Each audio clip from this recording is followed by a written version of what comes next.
supposed to introduce myself now? No, everybody knows who you are already. Okay. You see, you see, there you go. All right, I'm warming up too. And the shots have been fired. Welcome to Bored to Death. I'm Erica. And I'm Giancarlo.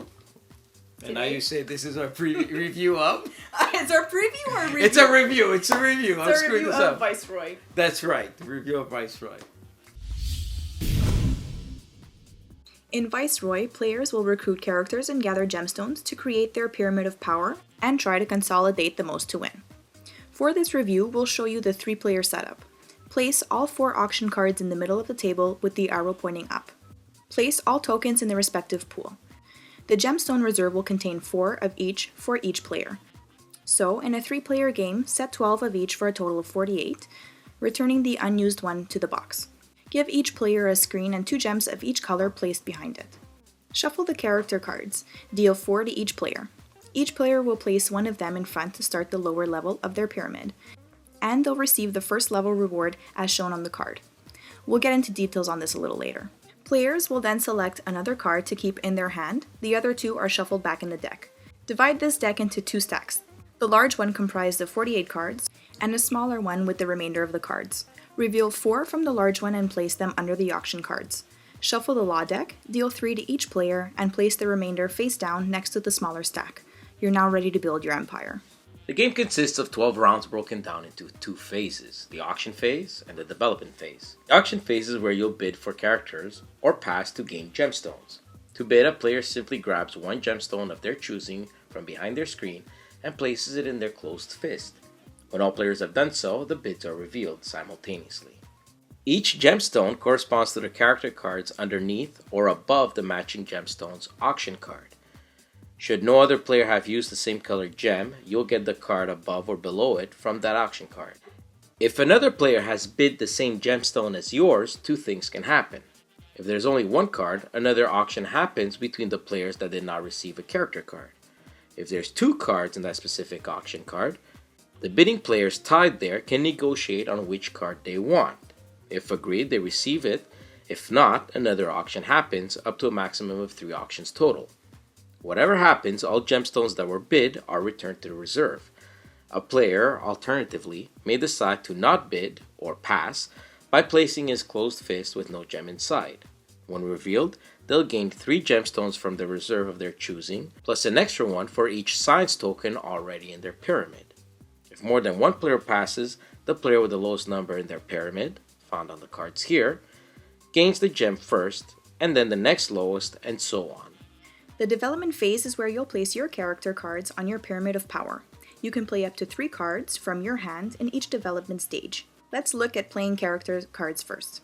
The lowest level on the pyramid, if placed there, will have you pay the lowest color gem on the card. The reward associated will be right next to it and is gained as you place the card. Every level above that will have another gem.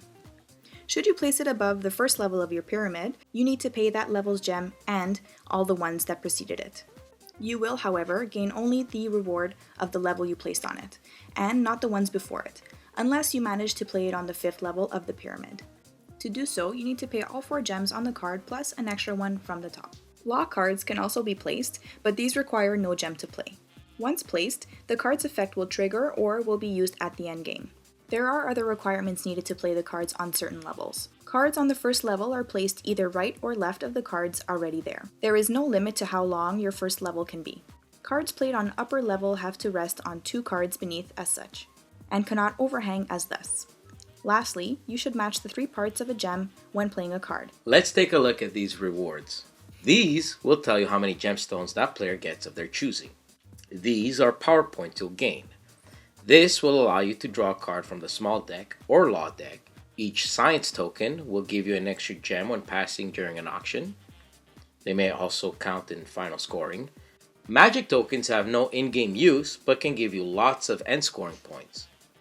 These bonus tokens are used for end scoring and it will give you bonus points for each of the matching symbols you have in your pyramid. Infinite Gemstone will have the player place a gemstone of that color on that card. These tokens are used one time during each of your development phases, but are not spent, they remain on the card.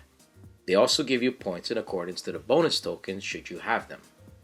Defense tokens will be used in end scoring to counter attack tokens. and these attack tokens have two purposes. When you get them, you'll place them behind your screen. When used in an auction instead of a gem then revealed, you'll immediately take a card of your choosing before other players. Lastly, the attack token will penalize players -4 points for each token unless they can defend with their shield token. Each shield cancels out one attack token. And this brings us to final scoring. When the last 4 cards of the large stack are flipped, the round will resume as normal, and we will then enter final scoring. Use the pad to count scores. We've already mentioned how attack tokens and defense tokens work. Single colored completed circles will give you power points equal to the level its top portion is resting on. Don't forget to add any bonus points per gem completed this way. Check end scoring with lock cards, count power points on cards, total any magic scroll bonus and multiply that by the number of magic tokens you have. Count the number of sets you have for each defense, science, and magic token. Each set will give you 12 power points. Total it all up and the player with the most points wins the game. First thing I noticed about Viceroy was the vivid colors with gorgeous artwork. Components are very good quality as well. Thankfully, those are not the only pro points the game has. It offers a good blend of short-term tactics and long-term strategy, from the lock cards to placement of your character cards. Not mind-blowingly original, but what Viceroy instead excels at quite well is taking familiar mechanics and blending them seamlessly. Anyone who's ever played any auction, tile placement, and resource management should be able to grasp Viceroy quite quickly, making the learning curve real easy for beginners, while offering enough depth for experienced gamers. Sure, there's a little luck attributed from lock cards drawn, but they are at no detriment, so only half-point penalty. A full point penalty was in the way the game didn't quite well handle scaling. Best games were played at 4 players and working down from there. The number of auction cards don't change according to players, so the whole auction phase is more interesting when players clash, and that happens a lot more the more players there are. Which brings us to player interaction. Viceroy is on a more subtle scale. Sure, there's some during the auction, negotiation, and sword tokens during the endgame scoring, but a lot of times you still feel like you're playing solitaire, so half a point only in that department. Nonetheless, we really enjoyed the game, and with all the available choice the game offers, it's never the same experience twice, which adds a lot to replay value. Viceroy gets 8 beautiful gems out of 10.